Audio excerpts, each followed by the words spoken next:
Welcome to Transparency, the channel where we tackle misconceptions and uncover the truth about Christianity. Today I want to do something half serious, half illustrative, and fully clarifying. This video is not an attack on the military or on Christianity, and it's not an endorsement of one denomination or one branch over another. It's an analogy. Analogies help us see patterns. They help us understand culture, values, strengths, and weaknesses, without pretending everything is identical. Each branch of the US military has a distinct identity, history, and mindset. Likewise, each Christian tradition has its own theology, structure, and way of understanding the world. When you line them up, some parallels are surprisingly strong. So here's the premise. If each branch of the US military were a Christian denomination, what would they be and why? If you like this idea of a video and you want to see more videos like this, please let me know. Let's go ahead and get started.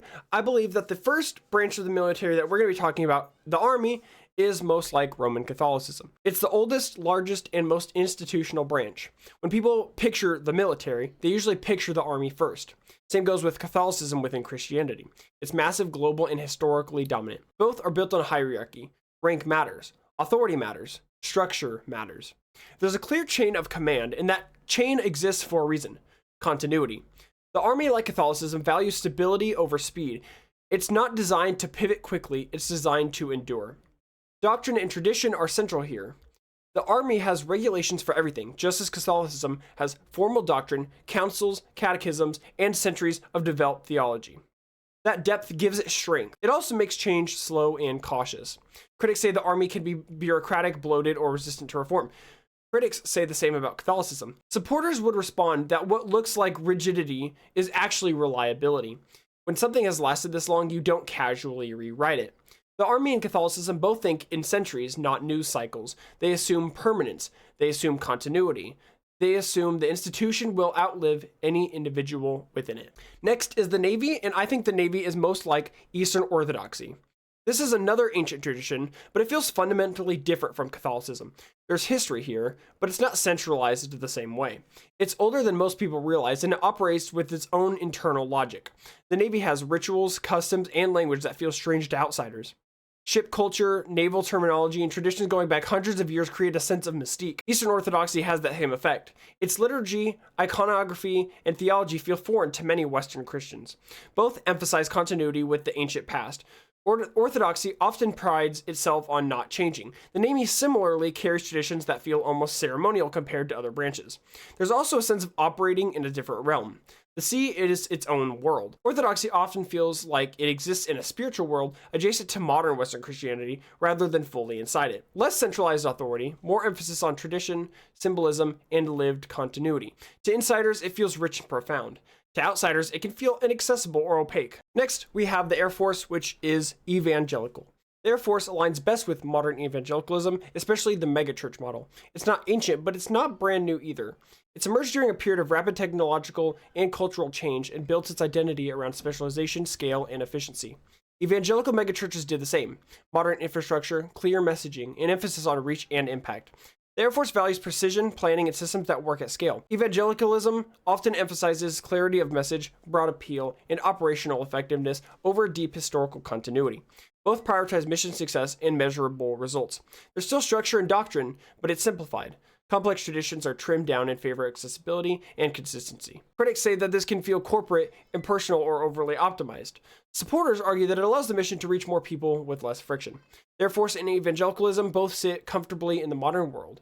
They're not trying to feel ancient or mystical. They're trying to function cleanly, efficiently, and decisively. Next, we have the Marines, and I view them as Reformed and Calvinist. This one almost fits too well. The Marines are smaller, elite, and identity-driven. Being a Marine is not just a job, it's who you are. Reformed theology has the same intensity. It's not casual, it's not vague, it's systematic, demanding, and deeply serious about doctrine. It has high standards, clear boundaries, a strong sense of being set apart. Marines don't exist to be liked, they exist to be effective. Calvinism doesn't exist to be broadly appealing, it exists to be internally coherent and faithful to its theological framework. There's almost an emphasis on endurance and purpose. Marines pride themselves on doing more with less. Reformed Christians often emphasize perseverance, discipline, and long-term faithfulness over emotional highs. Outsiders sometimes see both as harsh, rigid, or overly intense. Insiders see clarity, strength, and seriousness. There's very little room for ambiguity in either culture. This is not a tradition or a branch for people who want comfort, it's for people who want conviction. Next, we have Coast Guard, and I see Coast Guard as Anglican. It's practical, it's service-oriented, it's often overlooked, and it sits between worlds. The Coast Guard operates both as a military branch and as a law enforcement and humanitarianism service. Anglicanism sits between Catholicism and Protestantism. It blends structure with flexibility, tradition, and pragmatism. Neither is flashy, neither is trying to dominate the conversation, but both quietly handle essential work that keeps things functioning. Search and rescue, law enforcement, maritime safety. Likewise, Anglicanism often emphasizes order, liturgy, and community stability over theological extremes. There's a strong sense of responsibility close to home, not conquest, not global dominance, protection, order, and stewardship. People often forget the Coast Guard exists until they need it. The same is true of Anglicanism in the broader Christian conversation. Last but not least, we have Space Force, who I see as non-denominational.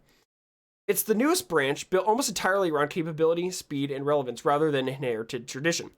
There's very little historical baggage, and that's intentional. Like non-denominational churches, Space Force is designed to operate in the present and anticipate the future, not preserve the past. The emphasis is on effectiveness over form. What works stays, what doesn't gets discarded. Individual competence matters more than ritual, and innovation is treated as a virtue rather than a threat. Non-denominational Christianity functions the same way: streamlined structure, minimal hierarchy, and a focus on outcomes rather than lineage. Critics argue that this lack of roots can lead to instability, shallow grounding, and identity problems. Supporters counter that flexibility is the point. When the environment changes fast, tradition can become friction. Space Force and non-denominational Christianity are both products of a world that moves too quickly for centuries-old systems to keep up. Whether that's wisdom or recklessness depends on what the future demands. None of these branches are useless. None of these traditions are pointless. Each exists because it answers a real need. The mistake people make both in Christianity and in the military is assuming their structure is the only legitimate one. Different missions require different tools. Different people thrive in different systems. This analogy isn't about declaring winners. It's about understanding what the differences exist in what they produce and what they cost. If you understand the structure, you understand the behavior. If you understand the tradition, you understand the culture. That applies to the military, and it applies to the church. Hope you guys found this video kind of fun, entertaining, but more importantly, informational. If you guys have any questions, comments, or have any different denomination ideas for what branch of the military you would give it, please let me know down in the comments. Hope you guys enjoyed today's video, and I'll see you guys again very soon.